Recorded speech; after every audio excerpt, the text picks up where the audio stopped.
Hello everyone and welcome to this edition of This Week in Hearing, live from the Oticon booth at EUHA. Thank you for joining me today. I'm really excited to talk about the new hearing aid model, the Zeal. Please introduce yourself and tell everyone what you do. Yeah, thank you for having us. So my name is Anja Nagel L'Harraki and I'm the Senior Vice President for Global Marketing at Demant, being responsible for, of course, all of the marketing and the Oticon brand as well. Thank you. Yes, and hello, my name is Ole Asboe, and I've been working within this industry the last 17 years. I'm heading, let me say, global functions such as R&D, global marketing, quality assurance, commercial operations, kind of a chief operating officer role. And thank you both for spending some time with me. Now, the thing that attracted me to the Zeal is that normally in in-the-ear design, connectivity has been pretty rare. And for me, who lives his life online, having meetings all the time, listening to podcasts, taking phone calls, that was always a barrier. But you've now solved that problem. Tell me more on what level of connectivity, how easy is it to pair with phones? Tell me about the connectivity part. Yeah, so I don't know if you paid attention to it during the last 2 days here. For Android users, we've introduced what is called Fast Pair. I'm just mentioning it because it's a feature that will be available on Android phones in the native controls. And for people, I used the example earlier today. My mother is 87. I will never be able to bring her to understand to use the app, but the native controls I might have luck with, and it's just putting the hearing aids just within 15 centimeters of the phone, and then a button appears on the front page of the screen, and boom, then you're connected. So there's really nothing to do except the hearing aids next to the phone, and then the Fast Pair automatically appears? Exactly. That's brilliant. That's probably the fastest connectivity scheme I've ever seen. It is, and I think it's an example of what modern Bluetooth can take you towards. It's an example of things to come. There will be more, but it requires a collaboration between tech companies.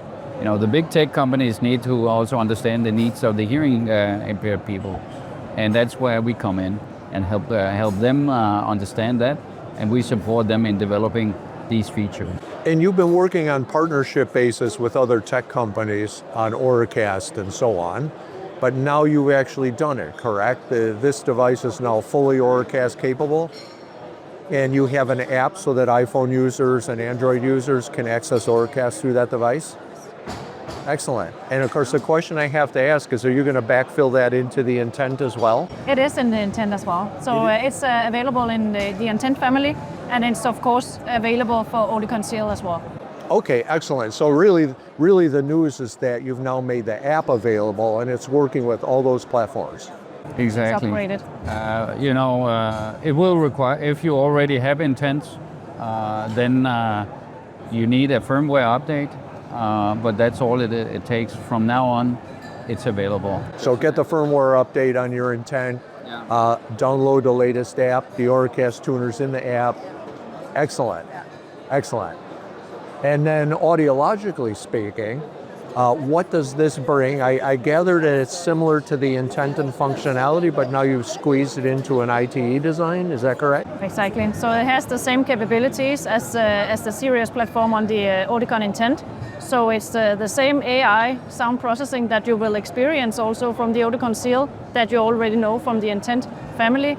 So that's really superior in the AI sound processing. Okay, so there's actually really no difference in the audiological performance between the Intent and the Zeal. You've just managed to crush it down to this sort of size. Yeah. Exactly. So you can see we have been very excited to bring this out because this is really, putting together all of the great things into one small device. And that's, why it's so unique, because we have actually been able to do that, to combine everything in one. That's really impressive that you're able to boil it down to that small size. Now, when you talk about 1-day fitting, what exactly does that mean? It means you have the flexibility, and you have the flexibility in your options. So you can fit it with a dome, which would be a same-day fit, but you can also customize it with an earmold. So you have the flexible options of how to fit the device. Okay, so that's what you meant. I can get the Zeal as a fully custom, but if I want my Zeal right away, I can wear it with a dome. It's essentially that's the end of a rick on the hearing aid. You can see it. So, but then what you do you take if I do custom, you overmold the custom. You have it on the hearing device at the end. So you have the earmold put onto the device. Okay, so it's a micro-sized custom ear mold that will still fit on the end of the rick. Exactly. Okay, and is there a difference since it's a tiny mold? Is there a difference in performance between the dome and the mold, or why would I use a mold? Yeah, well, the mold will help you in certain situations to achieve a good fit in the ear, better comfort. Could be maybe there's the personal preference, and then in the end it's also with a product like Zeal that sits deep in the ear. You also want to be able to have avoid occlusion. That means that you would like as open a fitting as possible. You can do that both with the dome and also with the mold. And then the feedback management systems actually allows us to provide quite a lot of gain relative to an open fitting, which makes it a lot more comfortable. So that means that most mild and moderate hearing losses will be possible to fit with this hearing aid. And how high up in hearing loss? I mean, what kind of thresholds can you handle with this device? Well, we still need to build some experience here. In our tests, we see we can provide a gain level up to between 80 and 86 dB, and I would say 86 is probably at the high end, 80 is sort of the average. That's 86 dB threshold. Yes. Okay. And so it might be a good idea just for everybody watching just to summarize the audiological features, especially the speech and noise features that are common between the Intent and the Zeal. Yeah. If I should go, I would say that for audiologists, when you look at the Intent and the Zeal, then they would say the notable difference is that the Intent has 2 microphones, which for many is equal to better sound processing performance, whereas the Zeal has 1 microphone. The reason why Anja says, well, it actually has the same performance is that the encapsulation production method makes it a very, very stable construction. So it's much less internal reverberation in the instrument, and the microphone sits in a placement that's unusual. So we have a longer feedback path, and then we have a pretty unique feedback management system. So that combined, and that it sits deep in the ear canal, means that your natural pinna effect compensates for just having 1 mic. Yeah, always an advantage for an in-ear design is to catch your pinna cues. And are you doing binaural beamforming, or are you relying on pinna cues for improved speech and noise? We do the binaural beamforming as well. Okay. But as you know, maybe you don't know, but since 2016, when Oticon Open was launched, we left behind the idea of a central beamforming, and we can pick up noises in all directions, so we can actually create a beamform in real time in any direction. And Oticon Zeal is also capable of doing. So the Zeal is capable of doing that as well. In other words, if I'm looking this way and you're talking to the side, right? It will focus on you while still rejecting noise here, just like the Intent. Okay.